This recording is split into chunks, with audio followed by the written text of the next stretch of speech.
Fernando dos Santos.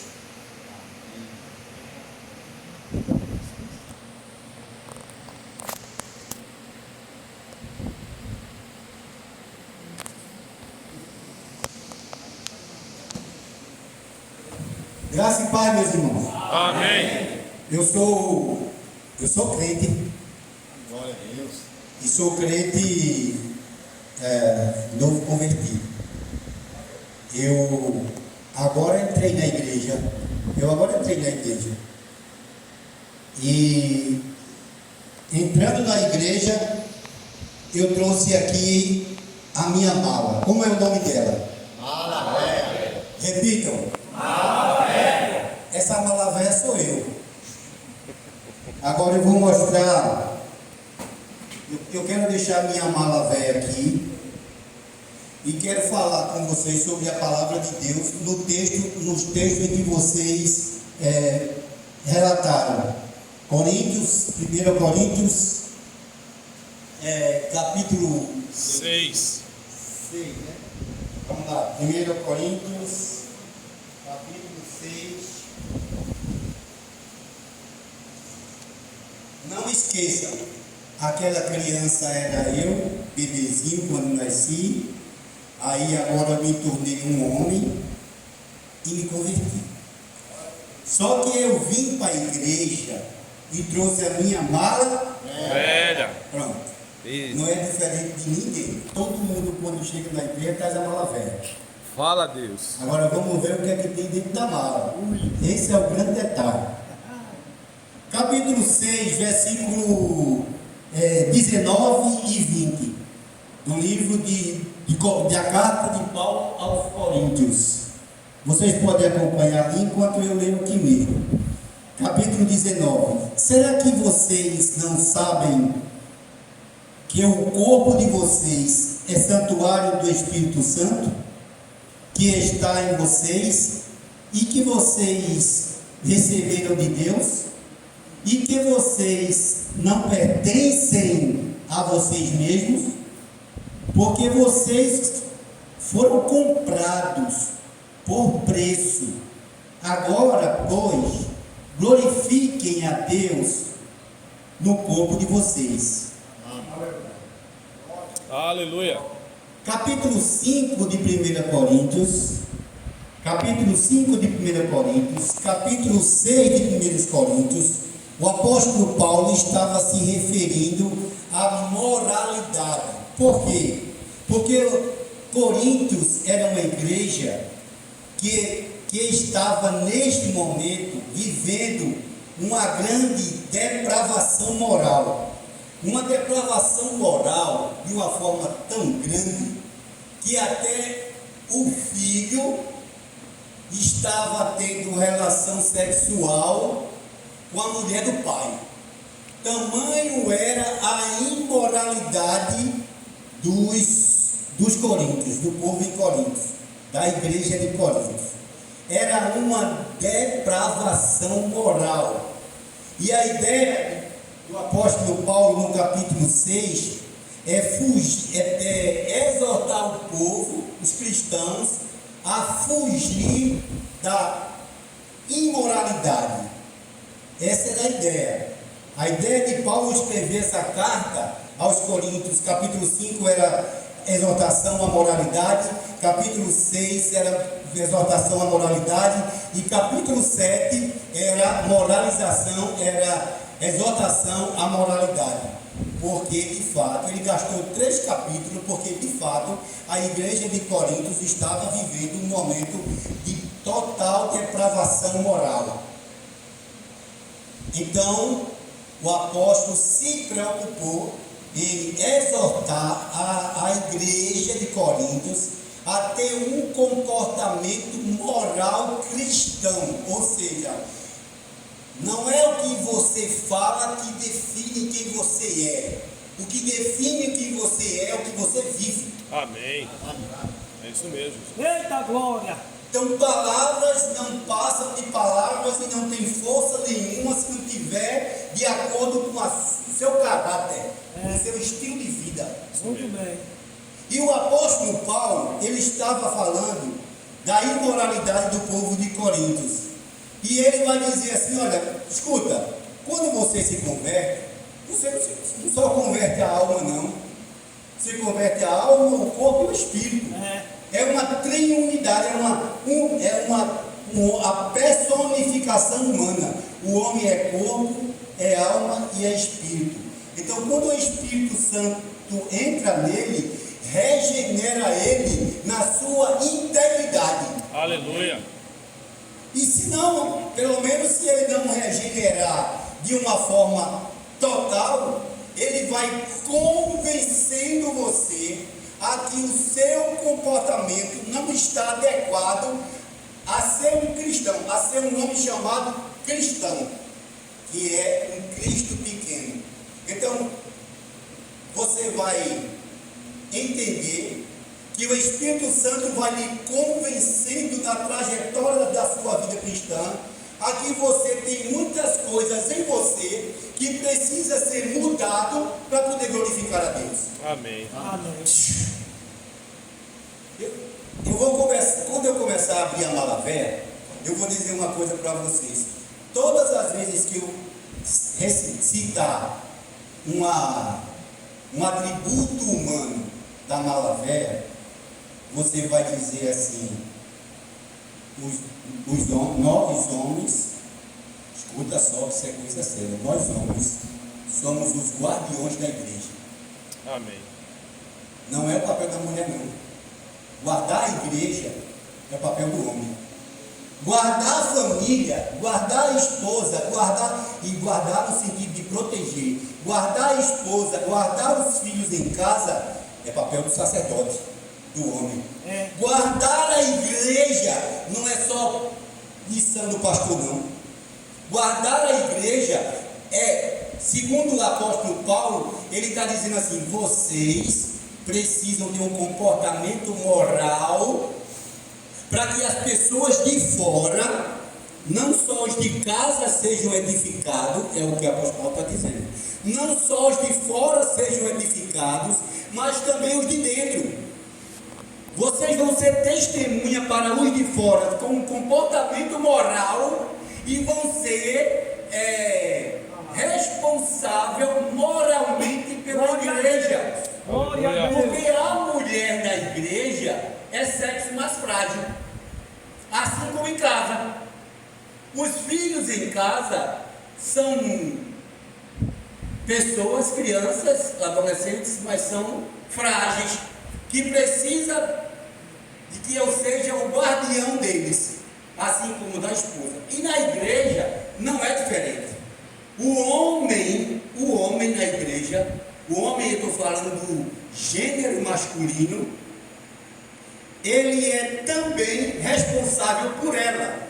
Porque quando se trata de igreja, o nome igreja, eu não estou me referindo a esta igreja. Eu estou falando da igreja do Senhor Jesus Cristo. Amém. Existe uma igreja que eu vejo e existe uma igreja que só Deus vê. A igreja que Jesus vê, ela é universal. Mas não é aquela não. Ela é universal. Então eu sou crente e protetor da igreja aqui, em qualquer lugar que eu estiver, amigo. Amém.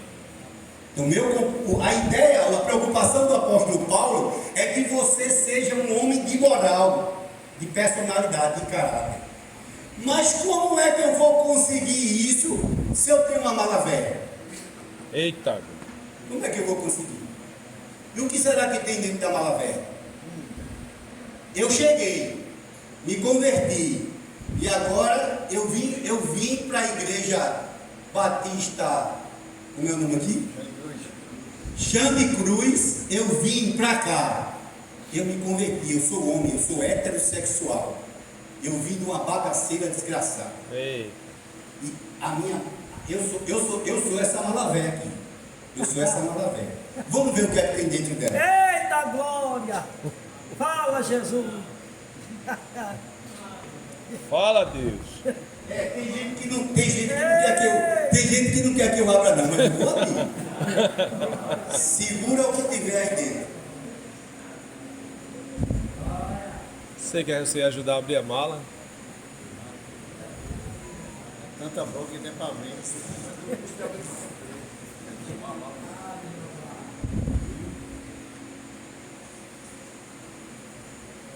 Misericórdia.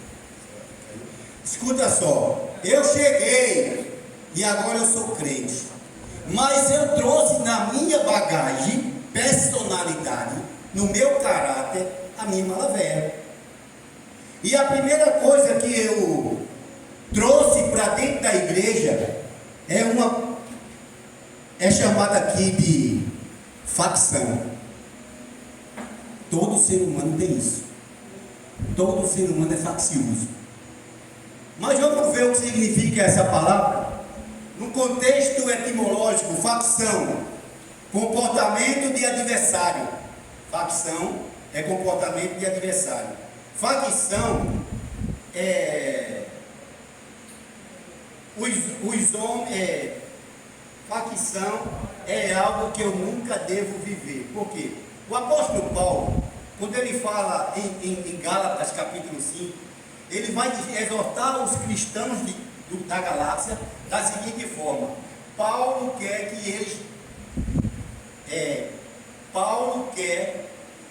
que eles se preocupem de forma preponderante, ou seja, de forma dominante. Paulo quer que eles desistam de seu individualismo faccioso, edifique a fé dos que são fracos e testemunhem de forma eficaz aos descrentes. Ou seja, a forma eficaz é bom para obter um resultado efetivo. Então a ideia de Paulo, quando ele fala de facção, lá em Gálatas capítulo 5, a partir do versículo 16, ele está dizendo o seguinte: a minha ideia, que eu quero falar para vocês, é que vocês não sejam pessoas facciosas, ou seja, que façam, que criem divisão. Ele quer que eles desistam de ser individualismo, do seu individualismo faccioso, e edifique a fé dos que são fracos. Edifique a fé dos que são fracos e testemunhem de forma eficaz aos descrentes. Então, o que é que o apóstolo Paulo está apelando que aconteça? Que nós, como cristãos, não podemos nunca estar dentro da igreja formando divisão. Glória a Jesus, aleluia. Porque na igreja não existe uma opinião minha formada. A opinião formada aqui é de Cristo. Amém. Então a cabeça, a ideia do pastor tem que ser a mesma ideia dos homens de Cristo. Aleluia. Não pode haver, você pode ter opinião. Opinião é uma coisa e definição é outra. Então eu não tenho autoridade dentro da igreja de Cristo de decidir, de tomar decisões baseado naquilo que eu creio, que eu acredito. Porque a igreja não precisa de sua ideia, de sua opinião, porque a Bíblia é suficiente para nos dar uma capacidade de ser igreja. Amém. Então você nunca, homem batista, homem cristão, você nunca pode ser um faccioso, você nunca pode ser criando uma ideia pessoal acerca do que é a igreja. A igreja não é determinada por você, a igreja é determinada por Cristo. Isso é ser homem batista. Às vezes a gente não tem ideia formada sobre homem e acha que ser homem é ser macho. Macho é uma coisa, macho é gênero, e homem é personalidade. Amém. É caráter formado. Amém. Então, como é que vocês, eu vou sempre pedir para vocês dizer, não criem facções. Agora vocês vão dizer, os homens são os guardiões da igreja. Diga. Os homens são os guardiões da igreja. Bota isso na tua cabeça. Assim como tu é da tua casa, tu é da igreja também. Eu vou só dar uma ideia tipológica da palavra guardião. Pessoa que, por forte afeição, defende devidamente algo ou alguém. Protetor é guardião. É aquele que, de forma amorosa, por sentimento de amor, ele defende de forma aguerrida aquilo que é instrumento do amor. Então a igreja de Cristo é uma instituição que ela deve ser mas muito amada pelo crente, pelo homem cristão. Ele deve ser muito amado. E por ser muito amado, ele vai proteger ela, proteger a igreja dos facciosos, daqueles que Satanás manda aqui para dentro para criar contenda, intriga, discórdia. Talvez aqui não tenha não, né? Mas na Gênesis tem, eu sou pastor. Então eu nunca, e a ideia do apóstolo Paulo é mostrar que você nunca deve ser um faccioso, nunca deve ser um divisor de ideias cristãs baseadas nos princípios que Deus estabeleceu. Quem é você? Para achar que tem direito de dar opinião acerca daquilo que já está predito pelo nosso Senhor. Olha aí. Você só obedece. Olha aí. Você só obedece. Dá uma lapada aí. Isso é ser homem.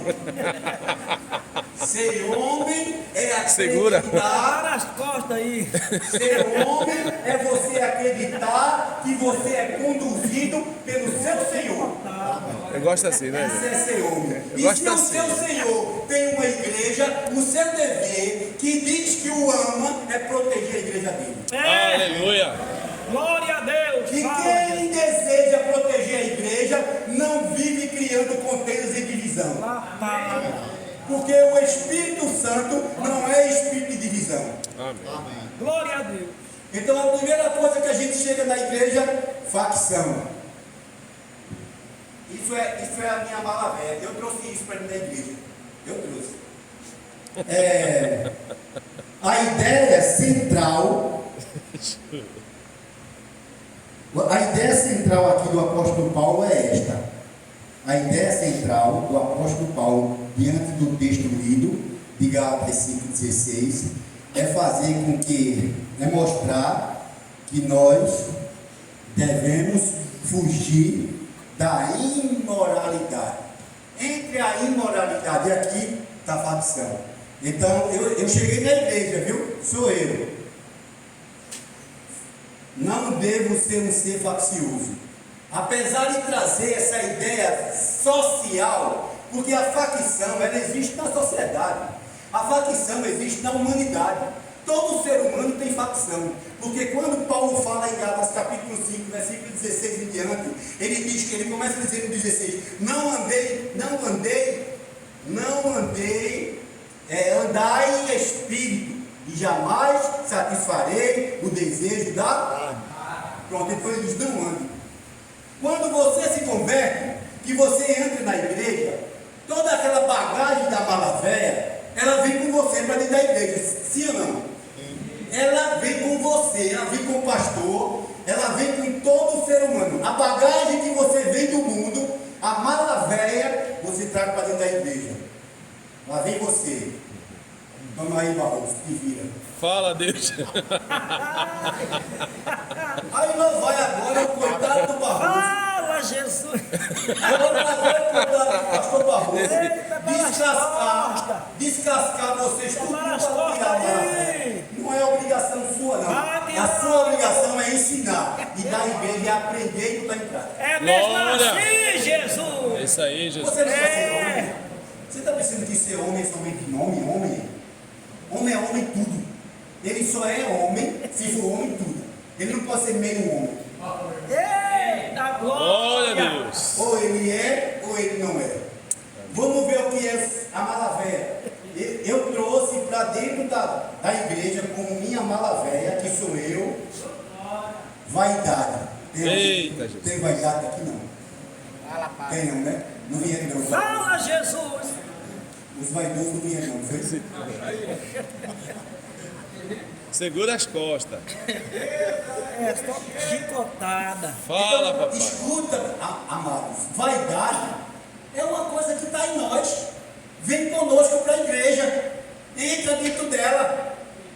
Mas só que é aquilo que eu falo, cara, que Paulo quer. Se você andar em espírito, quando Paulo fala dessa guerra de Gálatas 5,16, andei em espírito, ele vai dizer que a alma luta contra o corpo, contra o espírito e o espírito contra a alma. É isso? É isso. Pronto, aqui na Bíblia está dizendo o seguinte. Aí em seguida ele vai falar dos frutos da carne e dos frutos do espírito. Então ele está dizendo que em Gálatas 5, a partir do versículo 16, aquilo ali é uma guerra, é uma batalha. Ele não está dizendo que você se converteu 100% transformado. Não! Ele está dizendo que você entrou para um exército, Aleluia. para uma guerra, para uma batalha. É mesmo assim. E você só vai ser vencedor quando você derrotar você, não é o diabo não. É verdade. Você só vai ser vencedor quando você derrotar você. Quando você pegar você, botar no caixão e enterrar, você venceu. Aleluia. Aí vamos lá, vaidade. Eu trouxe a bagagem da vaidade. Significa no grego futilidade, vão, sem valor, sem sentido, não tem valor, duradouro, como é a vida eterna. Então, o que é facção? O que é vaidade? Agora me diga, pastor, o homem vaidoso, ele precisa entrar na igreja com a vaidade, mas ele precisa viver uma vida lutando contra a vaidade, para que a vaidade não se sobressaia dentro da igreja. É mesmo assim. Então como é que eu vou fazer isso? É só você aprender com o mestre. Tu pode botar aí, meu irmão, Filipenses capítulo 1, versículo 12 a 18. Filipenses 1, 12 a 18. Quero que saibam, o apóstolo Paulo exortando, chamando a atenção, ensinando a igreja de Filipe. Olha só, quero que saibam, irmãos, que aquilo que me aconteceu tem na realidade contribuído, o que aconteceu tem contribuído para o progresso do Evangelho. Igreja, progresso do Evangelho. Como resultado, tornou-se evidente a toda a guarda do palácio e aos demais que estou na prisão, por causa de quem? De Cristo. Amém. A maioria dos irmãos, por causa da minha prisão, tornou-se confiante no Senhor e anuncia a palavra com a maior ousadia e destemor. O apóstolo Paulo está aqui dizendo que o sofrimento dele, a prisão dele, trouxe coragem, encorajou a igreja a andar no caminho de Cristo. Glória a Deus.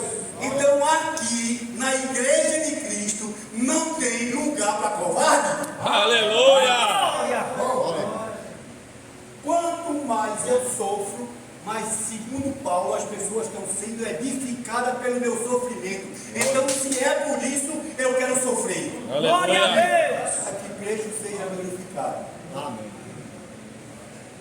É verdade que alguns pregam Cristo por inveja, vaidade, rivalidade, vaidade, mas outros fazem de boa vontade. Estes nos fazem por quê? Por amor. Sentimento. Amor. Eles fazem por amor. Sabendo que aqui me encontro para a defesa do Evangelho. Vai? Aqueles pregam Cristo por ambição egoísta, sem sinceridade, pensando que pode aumentar a minha aflição na prisão. Mas, quem importa? O importante é que de qualquer forma, seja por motivos falsos, seja por motivos verdadeiros, Cristo está sendo pregado. Aleluia. Porque a ideia da igreja aqui é Cristo acima de tudo e de todos. Amém. Glória a Deus. Inclusive de mim. Quando eu tiver essa ideia que Cristo Senhor da igreja, acima de todos e de todos, a vaidade acaba. Amém. Isso A mesmo. vaidade acaba, meu irmão. Porque na verdade, o evangelho, ele funciona assim. Olha como funciona o evangelho. Eu preciso fazer com que você seja mais importante do que eu.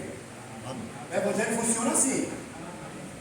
Eu quero que o outro prospere, enrique, que seja feliz, seja mais do que eu. Amém, Jesus. E se necessário, o evangelho, e se necessário for, eu dar a vida por ele. Misericórdia. Glória a Deus. 1 João 3,16 diz isso. A carta de 1 João 3,16. Nisto consiste o amor, quando o irmão dá a vida pelo outro. Mas, pastor, mas quem importa? O importante é que de qualquer forma, seja por motivo falso, seja por motivo verdadeiro, Cristo está sendo pregado e por isso me alegro. De fato, continuarei a alegrar-me. Passa. Pois sei que serei liberto por causa das orações de vocês e da provisão do Espírito de Jesus Cristo. Passa. Aguardo ansiosamente. Olha qual era a visão, o pensamento de Paulo. A ideia que Paulo tinha acerca dele. Aguardo ansiosamente e espero que em nada serei envergonhado. Por quê?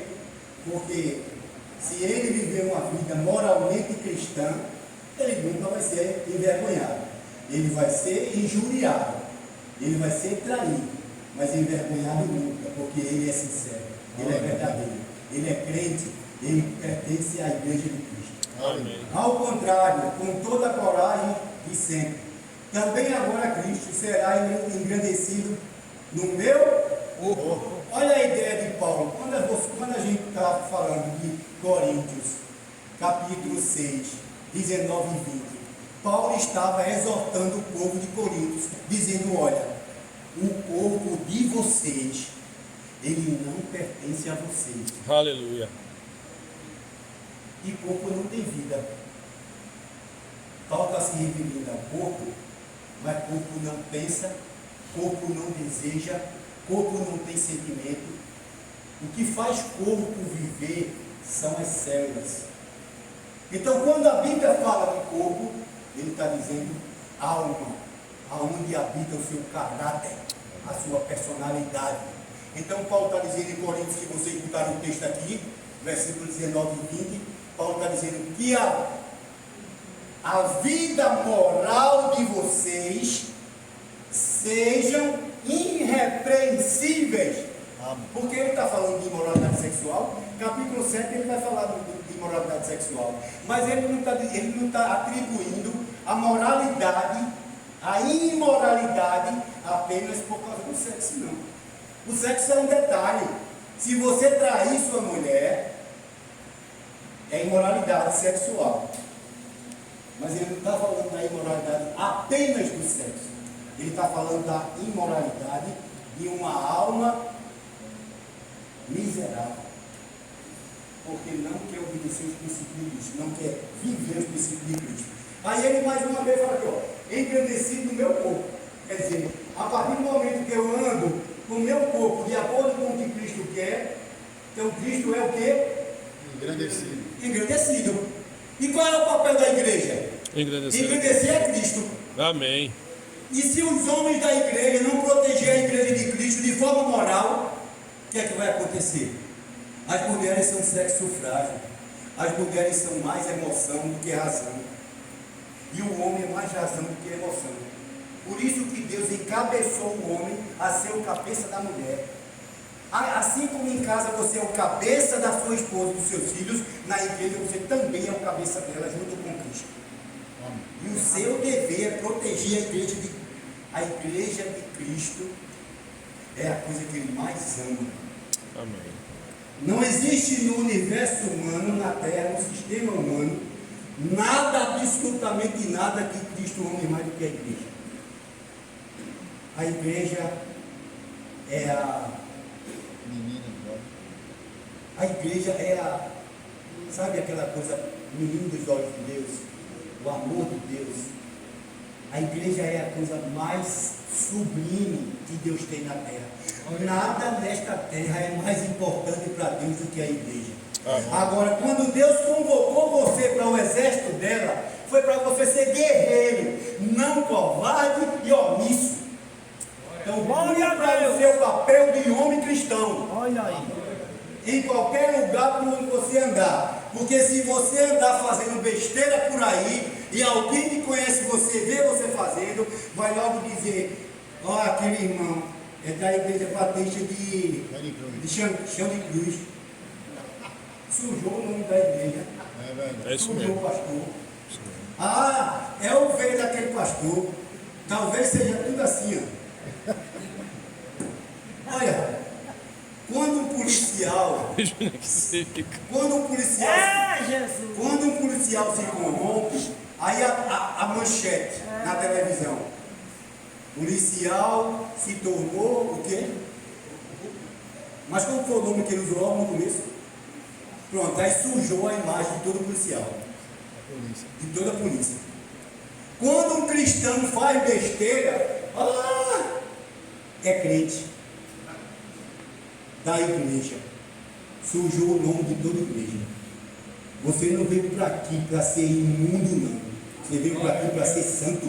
Aleluia. E essa é a ideia de Paulo. Que pela vida quer pela morte. Vai lá? Não. Porque para mim o viver é... Cristo. Viver é um estilo de vida, irmão. Ele não está falando de vida ali, vida ali, vida ali. É um estilo de vida, é uma trajetória.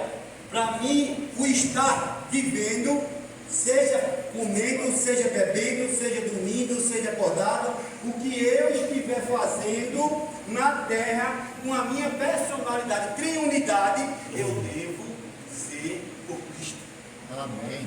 Ou seja, sabe o que está dizendo? Que Cristo apareça através de mim. Amém. Porque para mim o viver é Cristo e morrer é lucro. Eu também creio nisso. Morrer para mim é lucro. Vamos lá. Entretanto, se continuo vivendo no corpo, olha, fisicamente, moralmente, terei fruto do meu trabalho. Quer dizer, almas convertidas e edificadas. Então já não sei o que escolher.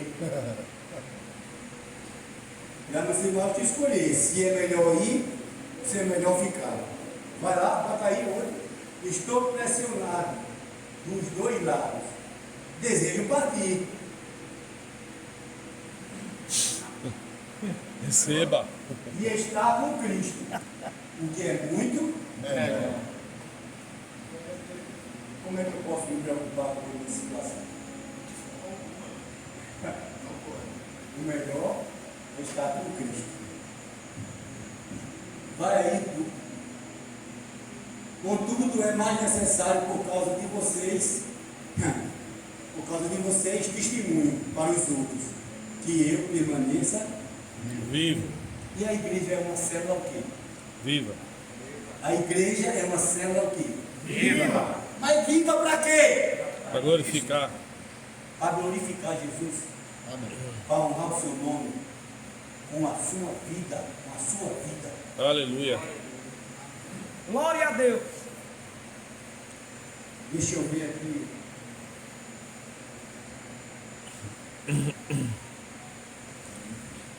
Até o 18 a gente para. Então, a vaidade é algo que eu trago na mala velha para dentro da igreja, mas não posso deixar ela permanecer em mim, porque agora eu sou uma nova criatura.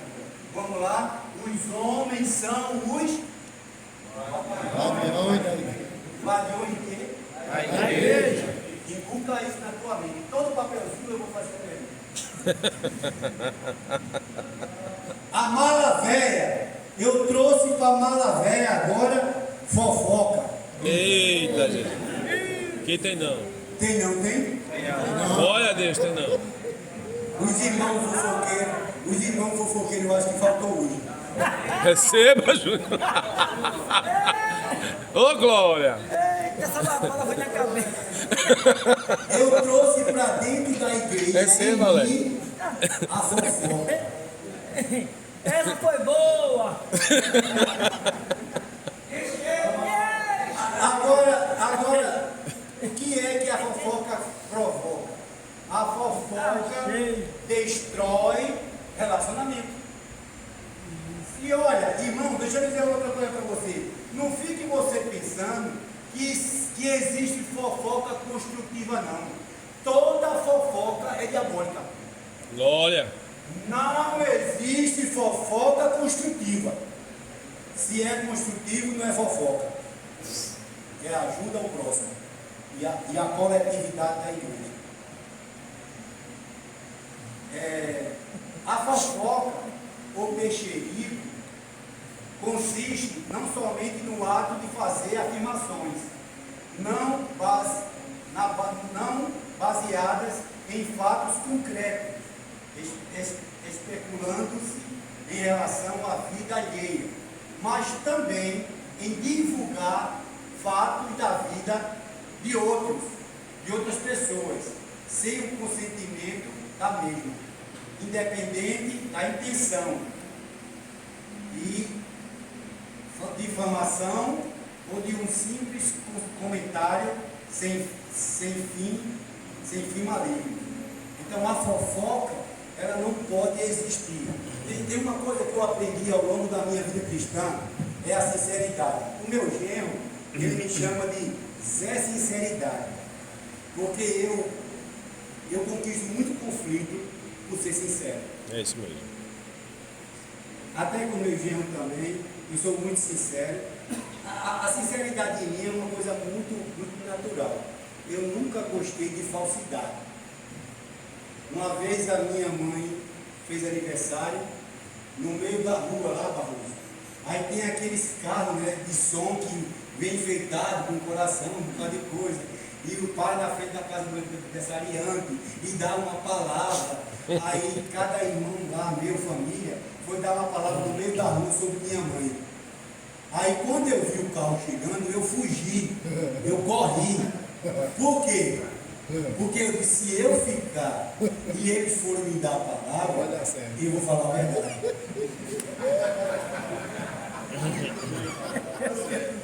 Quem era minha mãe. Aí eu fugi. Só que eu passei um tempinho lá na minha casa e voltei.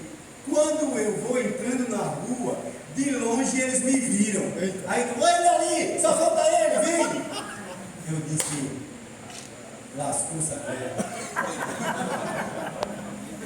Porque eu fui no meio da rua, peguei o microfone e descasquei a velha. Quando eu terminei, ela chegou perto de mim e disse, eu sabia que você ia fazer isso. Eu disse, por que a senhora sabia? Eu lhe conheço. Você pegou meus podres todinho e jogou na rua. Mas eu gosto. É uma coisa que me faz bem, é ser sincero. Eu não preciso muito de... Eu só fui muito mentiroso, mas muito mentiroso e muito falso quando eu traí minha mulher, quando eu estava no mudão lá, com a mala velha, eu traí minha esposa e precisei mentir muito para ela, porque todo homem que trai mulher mente muito. Ele é obrigado a mentir. Porque ele não quer deixar a família, ele quer a família e mais gambiarra. Então ele é obrigado a mentir muito, né? A ser falso. Mas eu fiquei muito feliz quando ela descobriu, ainda bem que ela descobriu, e a gente teve uma grande confusão, mas não se separou. E eu disse, graças a Deus que eu me livrei da gambiarra. Glória a Deus. Estou aqui casado há 47 anos. Amém. Eu conheci minha mulher com 13 anos, eu com 14, estamos juntos até hoje. Glória. Quando eu morrer, esse vai ser um orgulho que eu vou levar para a chão. Então, fofoca nunca constrói, só destrói. Fofoca não pertence a homens cristãos, porque os homens cristãos são Os guardiões da igreja. Se vocês são os guardiões da igreja, então vocês vão ter que proteger a igreja dos fofoqueiros e não ser um fofoqueiro. Amém. Vamos lá. Mais uma mala velha. Lá vem eu. Lá vem eu com a minha mala velha para a igreja. Agora, Na minha mala velha tem um atributo chamado orgulho. Tem alguém aqui não, né? Não vê não hoje não, foi? Achei. Os orgulhosos só comigo. Acho que só tem menino bom. Ô, glória! Então, vamos lá. A frase orgulho precede a ruína. A frase o orgulho precede a ruína é um provérbio que enfatiza que o orgulho excessivo e a arrogância podem levar à queda e ao fracasso. É um alerta para a importância da humildade, ensinar a lidar com o sucesso e as dificuldades da vida. Então, quando você é um ser orgulhoso, sabe o que é que você faz? Segundo o conceito bíblico, você destrói a igreja. É o conceito bíblico.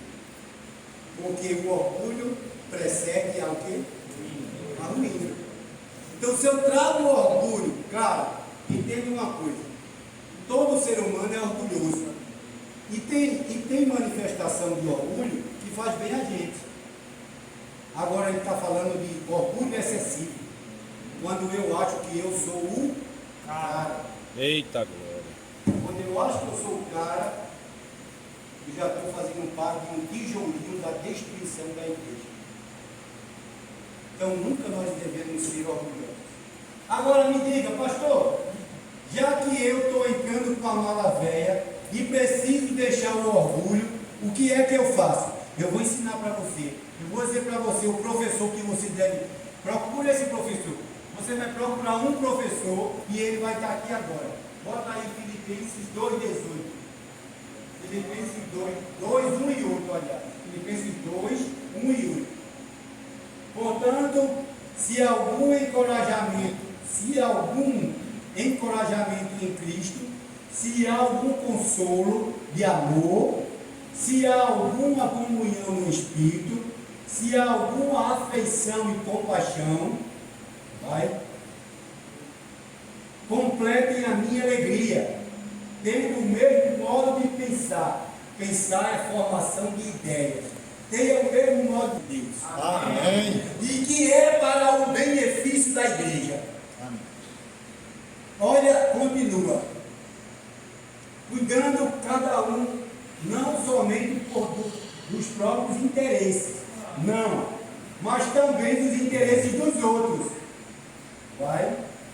Seja o modo de pensar de vocês o mesmo de quem? Jesus Cristo. Porque você tem a mente de Cristo. Então você não vai pensar pela sua mente, você vai pensar pela mente dele. Porque você não está falando do seu reino, você não está discutindo o assunto do seu reino, é assunto do reino dele, o qual ele confiou a você. Amém. Porque você é o guardião A igreja. Seja o modo de pensar de vocês o mesmo de Cristo Jesus, vai?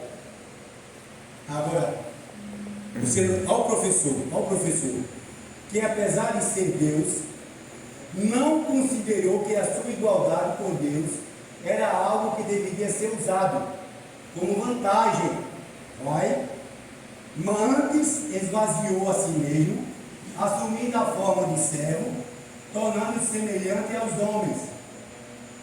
Sendo encontrado em figura humana, humilhou-se e foi obediente até a morte de Cruz. Então o que é que o apóstolo está dizendo aqui? Quando você vier para dentro da igreja, morra com a sua mala velha. É isso que ele está dizendo. Sendo encontrado em figura humana, humilhou-se e foi obediente até a morte, e morte de cruz. Quando Jesus diz assim: quem quiser vir após mim, torne a si, negue-se a si mesmo, tome sua cruz e é tão bonito dizer isso. Agora, por que é que você não se preocupou em olhar os 3 versículos antes? Porque Jesus, quando ele estava falando isso aí, quando ele disse isso aí, ele vai dizer, ele está discorrendo, ele está dizendo assim, importa que o Filho do Homem morra, importa que ele vai ser crucificado, embora que ele apanhe, e etc e tal. Aí ele vem dizendo essas condições que ele vai passar, aí depois ele vai dizer, quem quiser vir para mim, deve ser assim mesmo, tome sua cruz e siga. E o que é tomar a cruz? Passar o que ele passou nos 3 versículos acima. Ser preso, ser morto, chicoteado, coroa, sofrer, Pronto. Se você quiser vir após mim, pegue sua cruz e siga. No linguajar bem popular é lasque-se e venha.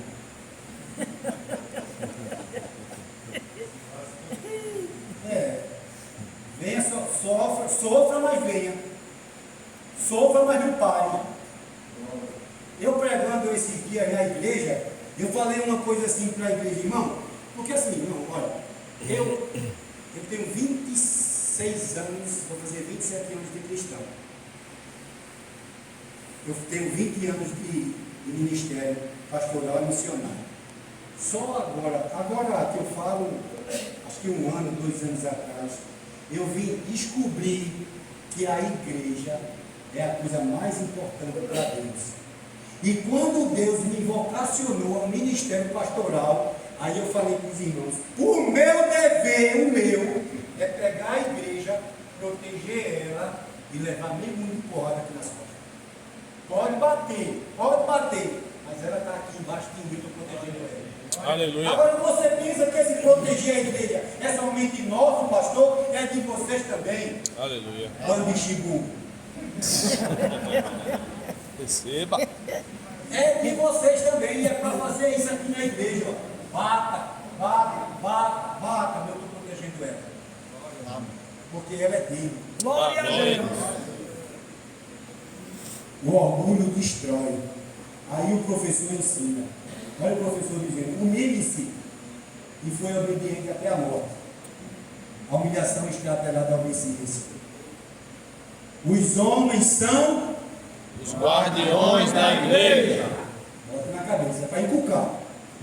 É para quando for dormir ter pesadelo.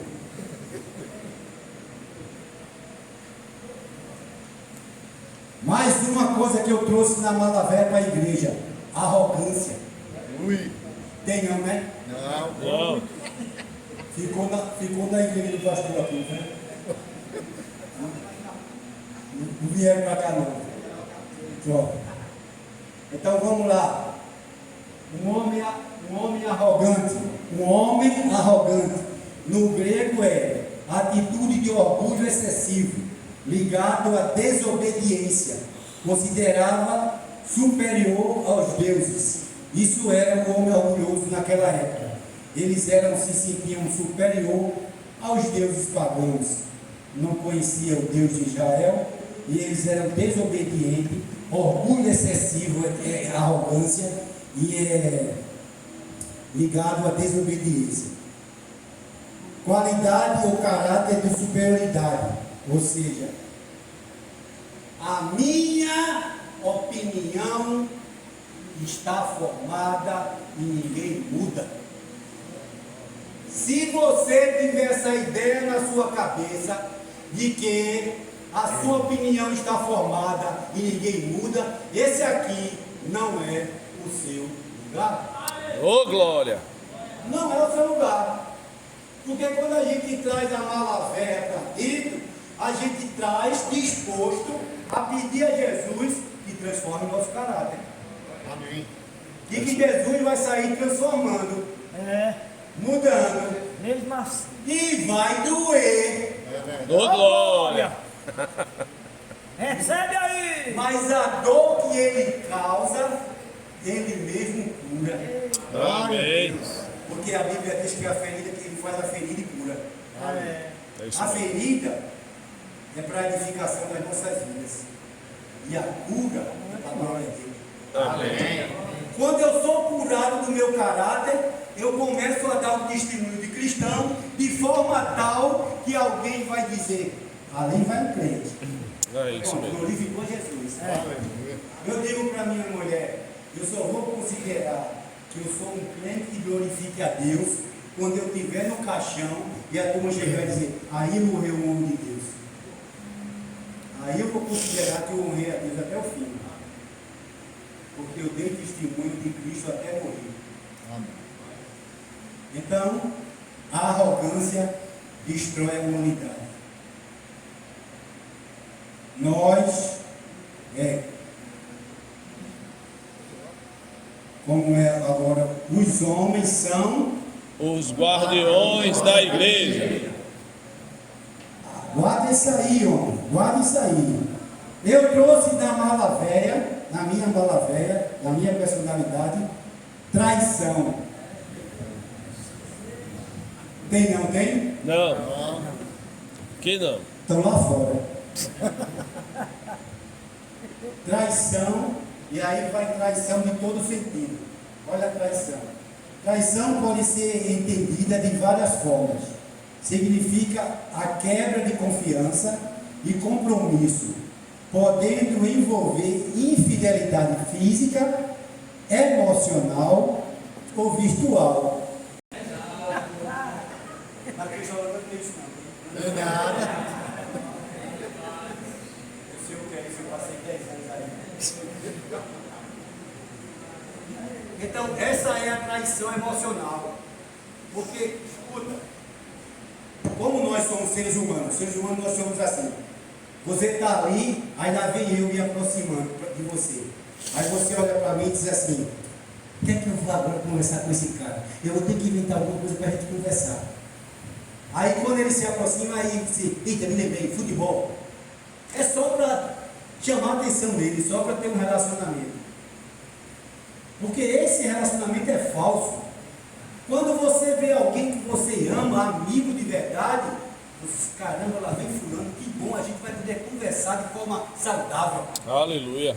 Isso é traição emocional, irmão. Traição emocional é aquilo que eu penso antes de falar, e aquilo que eu penso antes de falar não for coisa boa sobre alguém que eu vou falar, é traição. Traição não é só sexual, não é só trair esposa.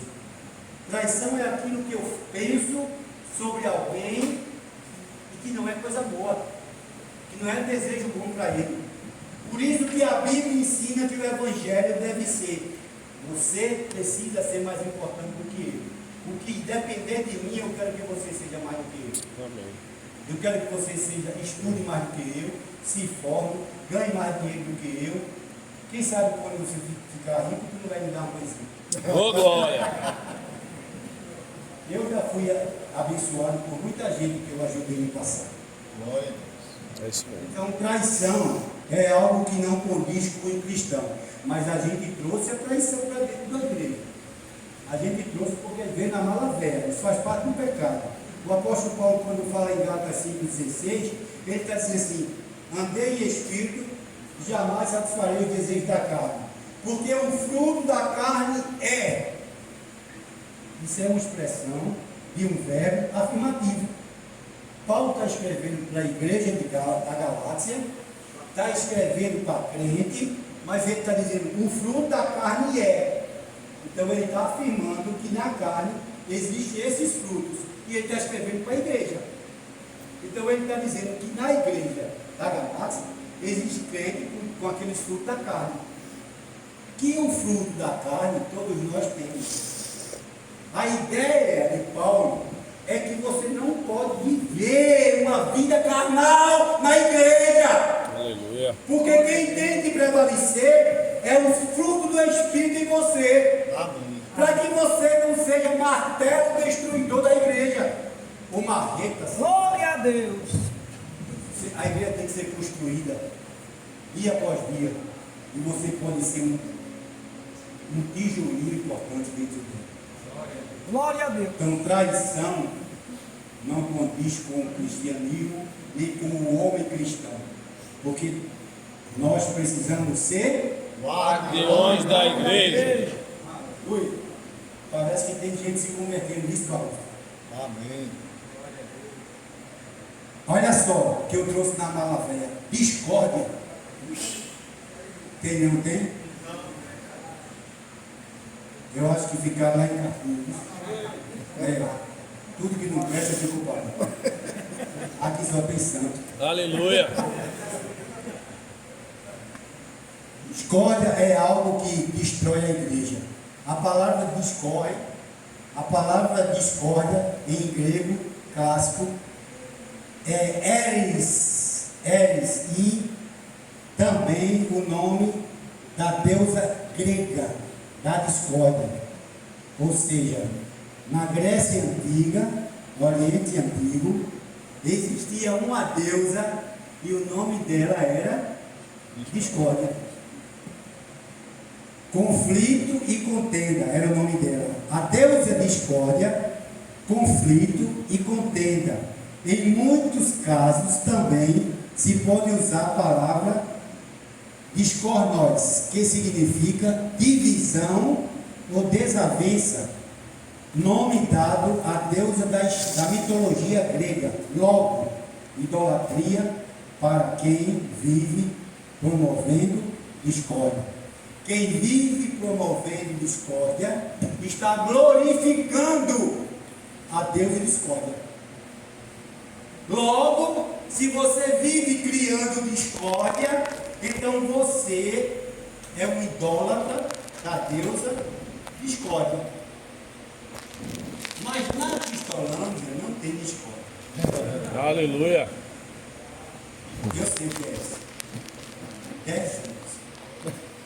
Na igreja batista de Xande Cruz não tem discórdia. Amém. Eu sei o que é isso.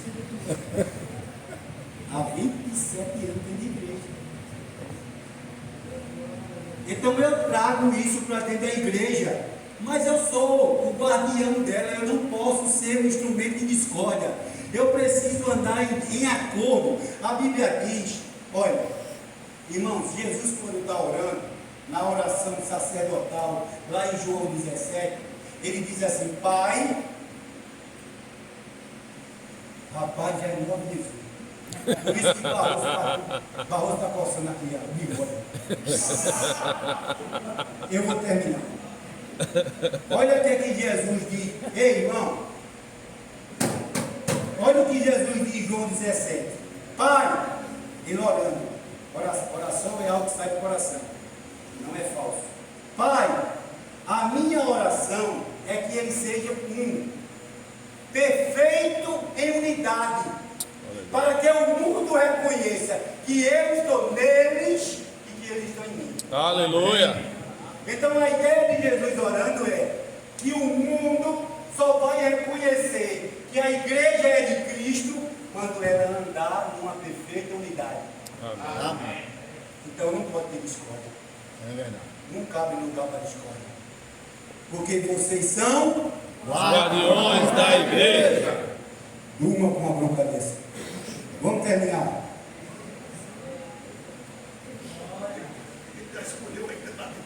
Eu trouxe Então é 2 10 ali. na minha mala velha, que sou eu, ira. Tem não tem? Não sei nem o que é isso. Ficaram tudo lá no Afeganistão. No mundo da guerra lá, nos países da guerra. A ira, irmão, é algo tão destrutivo, que o apóstolo Paulo, a palavra ira no grego quer dizer ordem, ou timos, refere-se à cólera, à raiva, à fúria, à ira. Os homens, essa palavra é frequentemente usada para descrever uma raiva interna, uma fúria que pode ser dirigida a alguém ou a algo. Vamos encerrar.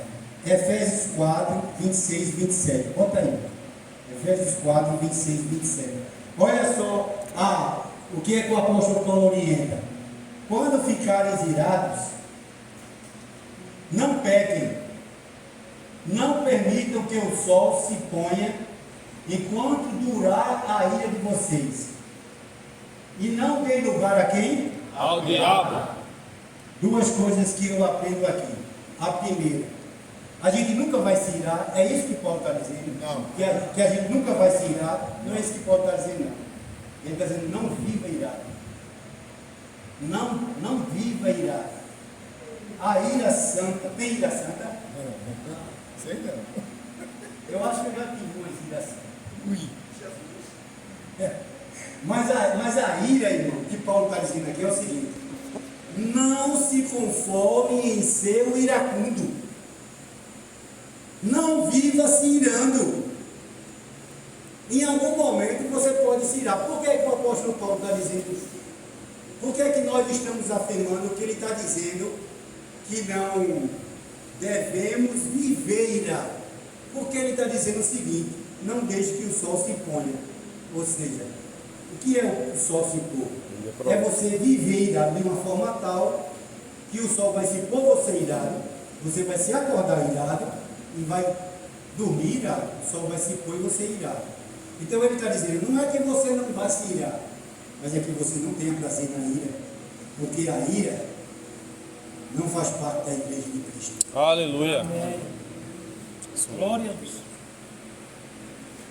Vocês não devem ser iracundos, não devem viver na igreja irado, porque vocês são Os guardiões da igreja. vão ter pesadelo. Gálatas capítulo 5, versículo 16. A mala velha acabou-se. Sabe por que a mala velha acabou-se? Porque a Bíblia vai dizer o seguinte: eu agora sou uma nova Criatura. porque as coisas velhas Já passaram. e tudo se fez. Oh, glória. Glória a Deus. Aleluia.